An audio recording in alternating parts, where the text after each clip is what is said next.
What the world needs now, what your customers need, is actually content that they want to consume because it helps them on a personal or professional level.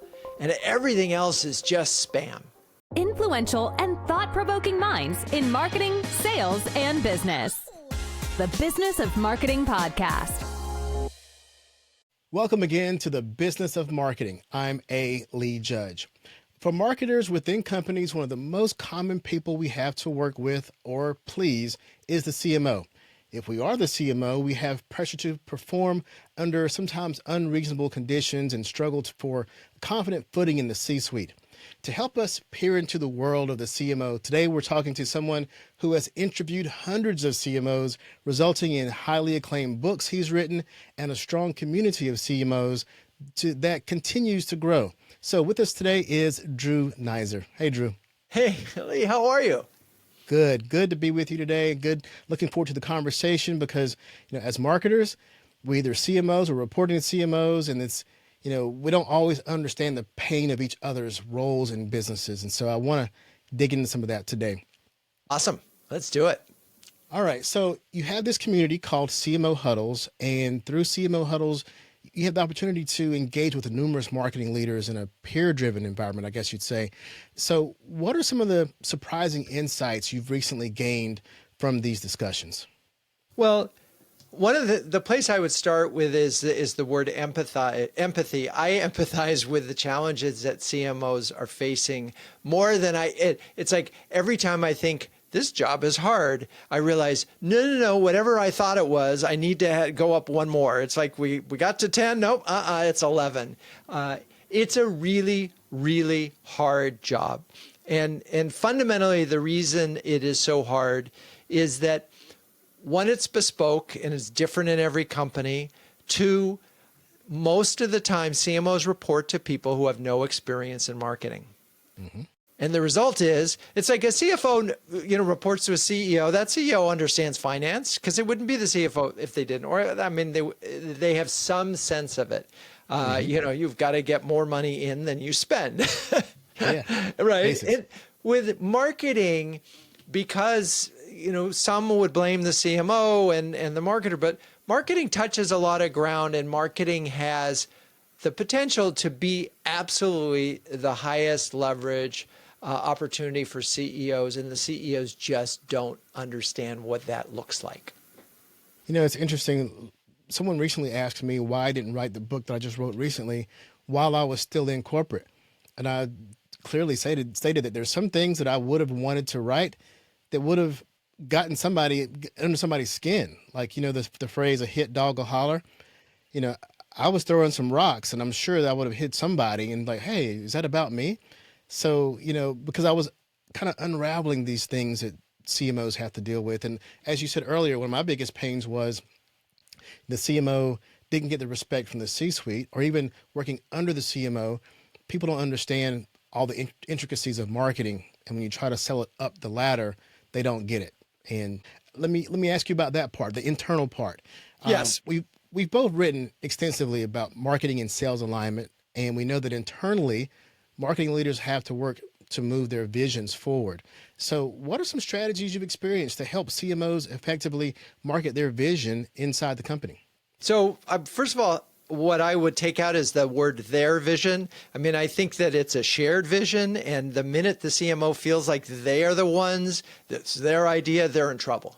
Put on your impact player hat, where your job, your perspective is, I'm going to help the company move from here to here. I'm going to try to distribute the credit as much as I can and distribute the ideas for it, the attribution of the ideas as much as I can. In other words, the more the salesperson, the CFO, and the CEO believe they are part and parcel of the strategy, the more effective the CMO will be. It's like the days where the CMO can go off, come back in a month and say, here's the idea, guys.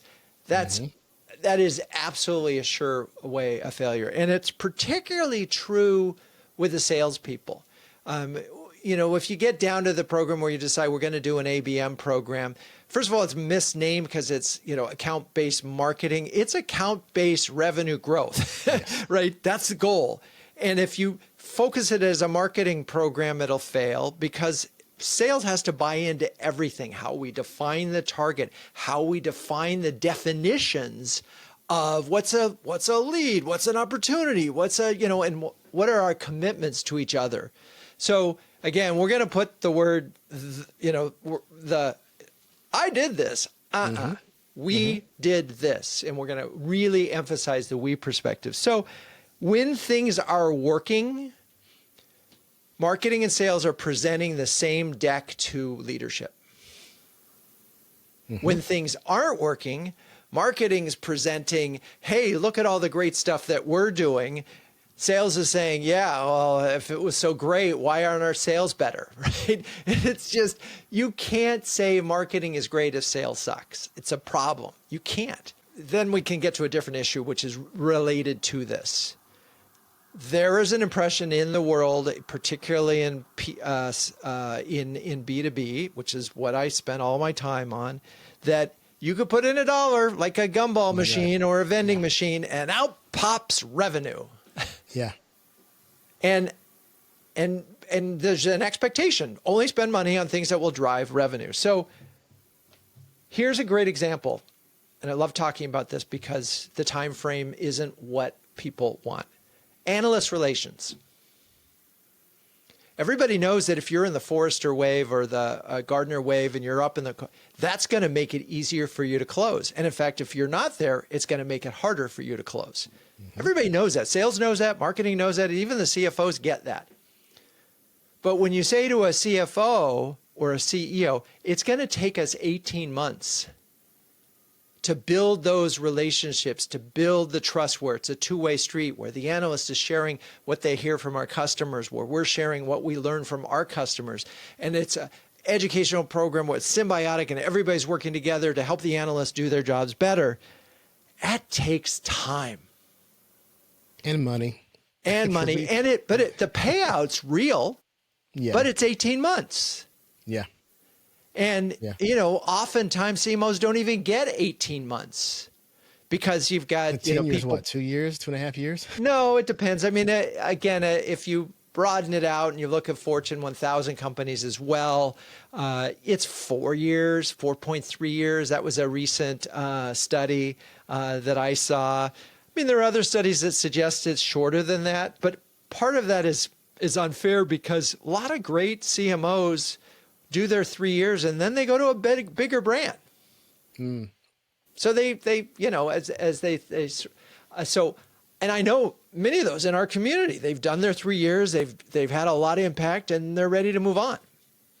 So regarding that statistic, it's bounced around a lot and the number bounces from I've seen 2 to 4, whatever.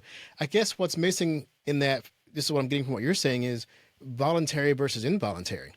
Yeah, exactly. Right? Because if they're that good at what they do, they may voluntarily leave in 2 years, and it's not about being fired. No. And I do like to see CMOs stay in place for 3 years and given the chance because it will take them 18 months before that pipeline closes as a result of things that they did 18 months earlier. Yeah. And that's the fundamental problem that marketers face is there's a lag time between what they do and its impact on revenue. And nobody wants to admit to that, but it's just a reality in B2B. The sales time, 12 months for a lot of companies is that's a good deal cycle. Well, what happens when that CMO takes those same pressures or those same unrealistic timeframes and pushes those down to his team? I mean, that I've seen it as a vendor. I had a CMO one time tell me they want to do a project with my company and they wanted ROI in 3 months. Yeah. And I said, in 3 months, I can get you a great strategy and some examples, but not ROI.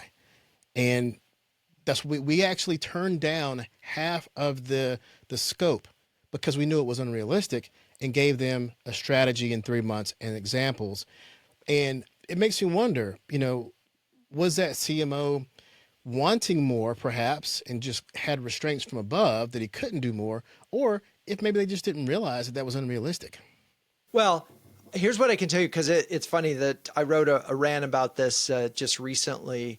And if you thought timeframes were bad when that question was asked to you, imagine now in the ChatGPT world.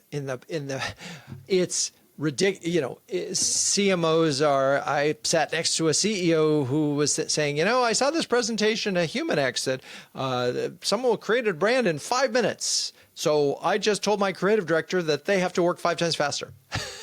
Well, creating is not results. Yeah. That's just the start. I'm just quoting what I heard. No, I mean, tell you, that's a good point though, because yes, AI does allow us to create 5-10x faster. It allows us to analyze faster, but that doesn't speed up the customer to a result any faster. No, it doesn't. And by the way, this is not at all against, I gave an example of if you are dealing in multiple countries and you've got a campaign that you're running and you need 120 different languages and you have 10 different digital ad versions of that same thing, that's what these tools were invented for, is long, tedious tasks that, where you can really do it. But if you don't have a big idea at the base of that, you're just doing bad fast. Yeah. Right. So you still need to do good. And often that takes time. But to me, what I'd like to see happen is, going back to your first question, which is the time needs to be spent up front on the strategy with the leadership team, establishing the vision for the go-to-market, which means we're going to understand what makes us different, what is going to turn us into a power brand, what part of the brain are we going to own? I define marketing as an epic battle for mind space. And in B2B, there aren't a lot of brands that do have mind space, but the ones that do have been remarkably consistent. Regardless of the economic cycle, they've been remarkably consistent and relentless against the same target with the same basic idea, and express their competitive advantage in a very clear and differentiated way. That's not new. That's not a new idea. The only thing I'm talking about here is building it as a group and committing to it. And that takes a dedicated effort. I mean, we've both written books on the idea of sales and marketing working as one team. And I know I always use the sports analogy. You don't say that offense won by themselves or defense won by themselves. They may have different skill sets, but they're still part of the same team. And so even though it's hard to write anything exactly new about this concept, we still find businesses who operate in these silos, and we're still fighting the good fight, I suppose. Yeah. So it's funny. There's a couple of things I could throw in here that would bring things for folks to be thinking about. Marketers and sales leaders, if you want to close more deals and drive real revenue growth, you need cash. And I don't mean money. I'm talking about my new book, Cash, The 4 Keys to Better Sales, Smarter Marketing, and a Supercharged Revenue Machine. It gives you a proven framework to improve the 4 areas that impact revenue the most: communication, alignment, systems, and honesty. You need a stronger sales and marketing engine, and this book will show you how to build it. Get your copy now at aleejudge.com/cash. Now, back to the content. Take a look at your last 5 wins and map the entire customer journey. It's a lot harder than you think. It really is. It's going to take a lot of time to actually do that. But most likely you'll find anywhere from 20 to 100 touches for over a 12-month cycle. And I defy you to find a sales cycle where marketing didn't play a role. Yeah. Like, everybody goes to the website. That's a marketing touch, right? So there's no such thing today as a sale that didn't happen with some contact from marketing. I don't care whether there's sales, it's the salesperson's brother. Right? I chuckle because I wrote that in my book, and as I wrote it, I paused and was like, sales is not going to like this. No. Because No. I wrote basically that there's hardly ever a deal that closes with sales alone. It's team, but those team members don't always realize that. No, they don't. And they don't want to. Part of the problem is the way they're incentivized, right? Salespeople are incentivized for closing deals, period, end of story. Land and close, land and close, land and close. And so If marketing helps, great. If marketing doesn't, get out of their way and don't take the budget. But it's just so funny because there's certain things that salespeople understand inherently. They know that if awareness is higher, like if people have heard of me, it'll be an easier sell. They know that. Right? They They know don't it. acknowledge it when the deal happens. So one challenge that I would give to anybody who's listening to this is look at your close rate right now. And let's say your close rate is 1 in 5, which used to be terrible. Like you close 20% of the time. Today, I think there are a lot of companies out there in B2B that would be thrilled with a 20% close rate, which is nuts. And work your way backwards from that and say, how could we as marketers help with the close rate? Well, part of the answer is fewer opportunities, fewer better opportunities, which means better targeting, which means better data management, which means better nurturing, a lot more qualifying. And you start to see a lot of opportunities for marketers to make a difference at this very end of this process. Yes. And when marketers do that and they really go deep, they're speaking the language of sales. They're saying, I want to help you close more deals. Let's figure out why the hell this is down at 20%. And why when we only, are 30% of the deals we're losing to nobody, which happens a lot. Often it's 60% of the deals don't close. And you didn't lose to another competitor, which you thought you did. You closed to nothing, inaction. And by the way, that's going to get worse this year. I hate to be the bearer of bad news, but uncertainty is the enemy of CFOs, and CFOs are feeling more uncertain right now than they have in a long time. They're becoming the CFNOs again. So, Well, I want to pick up on something you just said a moment ago about marketing speaking the language, because that's something that when I speak to marketers, I encourage them to understand how to talk sales. And even when they're proving their marketing points, to try to avoid the word marketing. I mean, back in my career when I was in corporate, one of the main things I would do is if I wanted to make a report that had to go to sales about marketing data, I wouldn't even call it a marketing report. It might be a sales, influence pipeline report or something, because the moment you put the word marketing in there, half the ears turned off. They're not going to pay attention to it. And it sounds more like, okay, marketing is synonymous with cost versus profit. So I'm not interested in that. My job is to make profit and revenue. So I don't want to hear anything about your cost report. So given that, actually, you know what? That's a segue. Given the cost center and the profit center, in your discussions with CMOs, what are some activities that you've seen can help CMOs shift this perception in their companies between being a cost center to being part of the profit center? yeah, it is so hard. That's a great question. And I will tell you that it starts with the CFO. If the CFO believes that marketing is actually a lever that they can pull, well, increase investment in marketing, outcomes higher, whether it's a higher EBITDA or a top line growth. If the CFO believes that CMO has really done their job well. There's nothing, look, sales is never going to necessarily want to give marketing credit unless the only way that's going to happen is if it's like used cars in the famous movie where the guy says, so can I write it up? And they say yes. So, it's where it's one click they bought.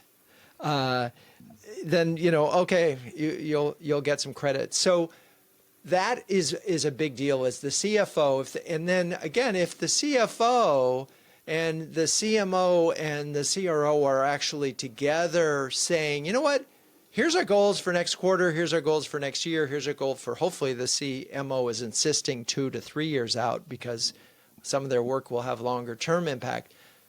If they're all in agreement that this is where we want to go and this is how we're going to get there, and then it's going to be less combative, I guess is my answer. I don't think the CMO there's anything they could say to sales directly. But I will say this. And I wanted to make sure I get to this point because I don't think many CMOs thinking about this. And this is another way to go. And it starts with your CFO. Let's talk about pricing power. Okay? As a reflection of marketing strength. We all go to the grocery store. There's a generic oats and there's Quaker oats. Which are you going to buy? The generic oats or the Quaker oats? The difference between those, the price is the brand value and the pricing power that Quaker Oats has versus generic oats, right? Mm-hmm. Most of us will buy the Quaker because we don't want to take a chance on the other one. So pricing power is really interesting as a way of talking about brand without using the word, because it's based on reputation. It's based on the whole go-to-market customer service, the whole experience that a consumer has with your product or service, right? So if you say to a CFO, you know what, we're closing, our fourth quarter deals are all discounted 30%. That's an indication we don't have pricing power. Mm-hmm. We took a price increase last year and we had to discount it back to all our current customers. You don't have pricing power.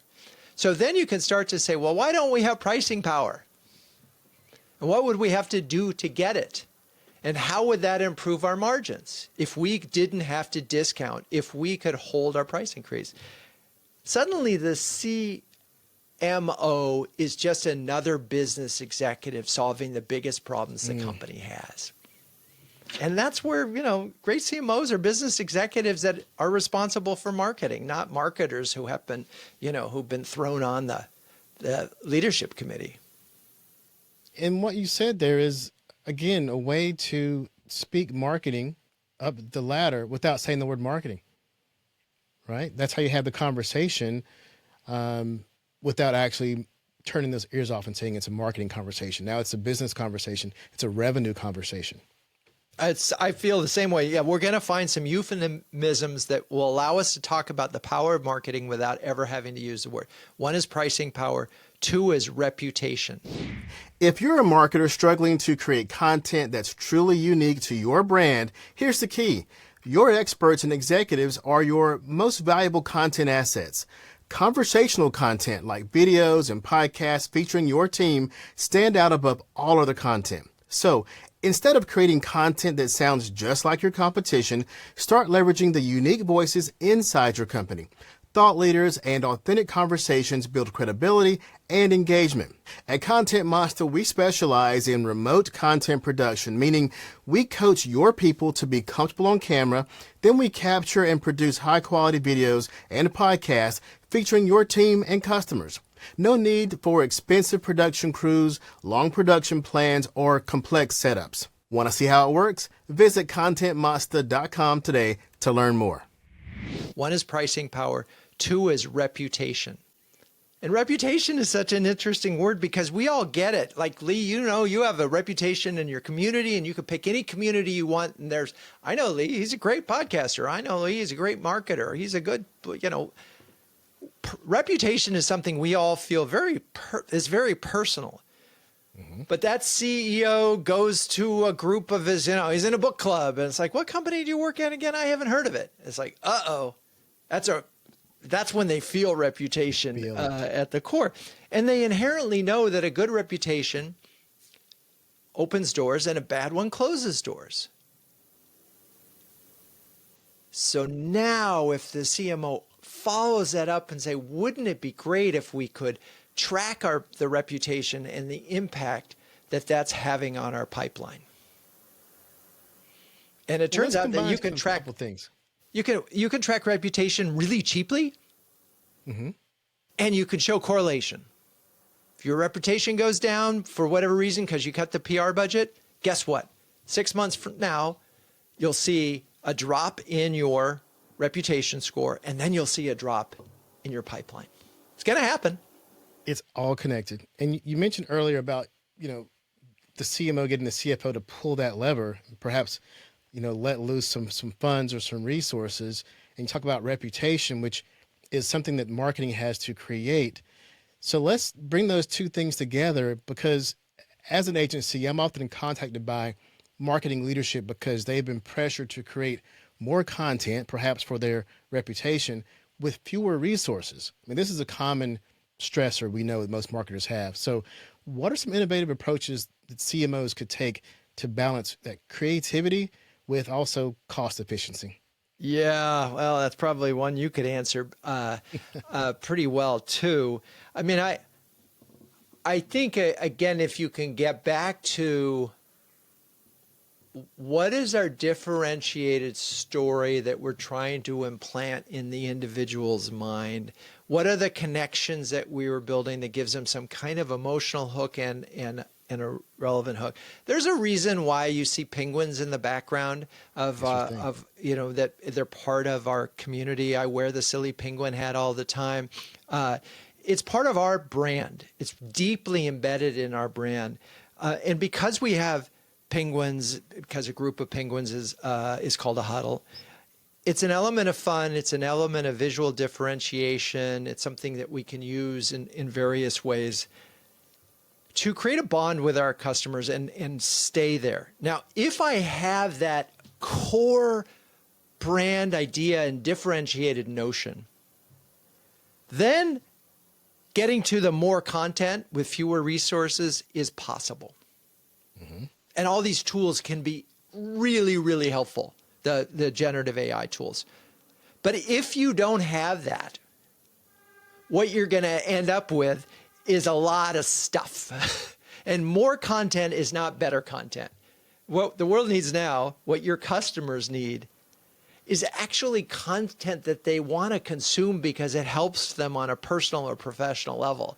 And everything else is just spam. Mm-hmm. Well, So within your huddles, are you hearing when you have these conversations about AI, because you can't really have a conversation today without it at some point in business.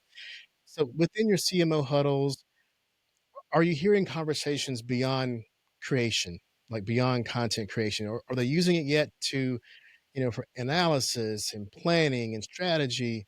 What are you hearing? yeah, so no doubt 2024 was about just a creative output, right? It was about getting to written content faster. It was about getting to visuals faster. It's about podcast production faster and efficient, right? And I think that was the low hanging fruit, efficiency, if you will, of getting your creative work done. The next step that we're starting to see happen is in workflows and where we're really doing some really interesting things with all the recorded meeting notes that you have, having that sort of parsed out and assigned and put on to-do lists and follow-ups and all of that stuff that can be automated. And then I think there are many companies that are trying to figure out, how do we integrate this into our whole business operation? So there's this sort of three levels. Nobody's really come up with an interesting maturity model that I love, but I think those three buckets, and it's funny, I was at this big conference, HumanX, the other day, and the head of product for Amazon AWS talked about it in those three buckets and how they had applied it, and how even though the workflow bit had saved them thousands of hours of development time. I think that was probably, or is probably, a quick on-ramp to AI, because shout out to my marketing operations people. That was my last official title, was I was in marketing operations and sales operations, and automation was already a part of their lives. They were already piecing things together, making it work faster, more efficiently, gathering data. That was part of the job.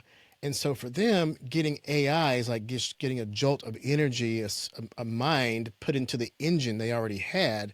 And so I think there's probably not enough credit. In fact, they could be working kind of in silence in the dark, because that's where I think the biggest superpower is. Even from someone who has a creative agency, my background in operations tells me that the biggest value is in automation plus AI. Yeah, I mean, if we can get rid of the tedious tasks, these long, technical, hard tasks, and have generative AI do it, it's amazing. I will say that there's two big problems that it's also created that if you think about search and how SEO used to work, suddenly, Google's share of search is down to 90%. That seems like, wait, that's really high. No, that's below where they were. ChatGPT is 50% of all LLM searches, and it's creating a no-click world. There's no-click search, and that's creating all sorts of interesting SEO challenges and site traffic challenges. That's part one of the challenge. Part two of the challenge is this ridiculous expectation of speed for everything. And I think that gets back to the bigger question that you had at the very beginning, which is CMOs putting pressures on their team. The pressure on CMO is to get stuff done faster is going to roll down. Yeah. And, I relieved myself of being in that ranking when I was in corporate, but now as a vendor, one of the first indicators we see when we're looking through a potential customer or client, we're trying to suss out what are the pressures they're under and what unrealistic expectations do they have. Because not every customer is a good customer, because when we see them with these unrealistic expectations, we go, you know what? They have some budget to spend, but they're going to churn in 3 months because they're under pressure for unrealistic ROI. It's funny. I think there's some sort of sales jujitsu that you could do in that when that comes up. It used to be you would ask this question: do you want it fast? Do you want it good? Or do you want it cheap? Pick two, right? That was the old adage. I don't think you can get away with that. No. I think we do live in a world where we can get fast and good now. Fast, good, and maybe even cheap for the time being. Right, and maybe even cheap, or certainly not more expensive. Drew? I think it's fast, good enough, and cheap. Well, and again, that's the question. If you have a big strategy, a really good strategy, good enough might be fine. But what I would focus and turn it back around on with that prospective customer is, what if we're able to do what you're asking either faster or talk about, we are using all the latest tools to help us speed up things. Would you agree that ultimately the outcome that we're looking for is XYZ, right? What's the impact of this work? Because, there's, in the old saying was, there's always time to fix it. And that always happens. So a lot of times, I think sometimes service companies walk away from deals they're scared. And I think the CMO might be trying to scare you, when if you could just agree that short-term, long-term, we're really trying to do this. And if we did that and work together and partner you and solve these problems, would we be a valuable vendor in your system? It cannot be just, you're going to call us and say, hey, I need this in a week. Yeah. But there's outcomes that they're looking for. And that's the questions we're going to ask too. Like, what are your outcomes you're looking for? Because when they give the crossroads of time versus expense, there's also another level in there is value. And then you got to figure out, what part of the year is this? What are they up against? Are they being pressured to make a change? Is it Q4 and sales is on their back? Because let's dig deeper. I mean, I guess that's the advantage or the privilege I have of being in corporate so long. I can kind of understand what I'm selling into. Yeah. I've been on the inside so much. I feel your pain. I understand fire drills like that. It sounds like this might be another fire drill. Yeah. Let's talk about that and why this one and what difference having it in 3 months will mean. Love that language. I do think we're in a world where you're going to get fewer swings of the bat, and so you want to close more. We're going back to that. So yeah. How do you close deals right now? And I think that's trying to help them reshape their problem in a way that you can solve it uniquely. Beautiful. Well, before we go, Drew, I want to ask you about your latest book, Renegade Marketing. And, what's one bold, unconventional strategy you believe marketers should adopt that maybe you've talked about in the book? I love that. Thank you for that. Boom. So in the book, chapters 4, 5, 6, really, actually it's 7, 8, 9, flip what, most folks start to think about prospects, then customers, then employees.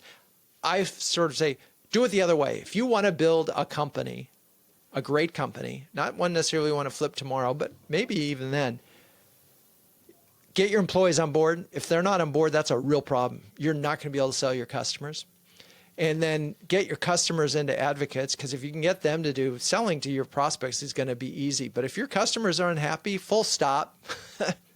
So I just flip the targeting completely around, and then make sure you're actually monitoring the health of all three of those: employees, customers, prospects. And I would add now, if partners as another important part of this ecosystem, that if I was rewriting the book, I'd add another chapter on that. We'll wrap this up, and I want to remind our listeners to check out Drew's book, Renegade Marketing, 12 Steps to Building Unbeatable B2B Brands. So, Drew, is there anything else before we go that you want to tell us how we can connect with you? Yeah, just feel free to follow me on LinkedIn. It's Drew Neisser on LinkedIn, and renegademarketing.com. The website has all of my podcasts and blog posts and a monthly newsletter that doing pretty well. So thank you. And Lee, thank you for what you do. I know these podcasts are a lot of work. Hey, I love doing it. It's my creative release to do podcasts. So thanks again, Drew. And thanks to the listeners. If you're listening to the podcast and want to also see Drew and I, video of the podcast and others are available on the podcast section of contentmonster.com. Catch you next time. Thank you for listening to the Business of Marketing podcast, a show brought to you by ContentMonster.com, the producer of B2B digital marketing content. Show notes can be found on ContentMonster.com, as well as aleejudge.com.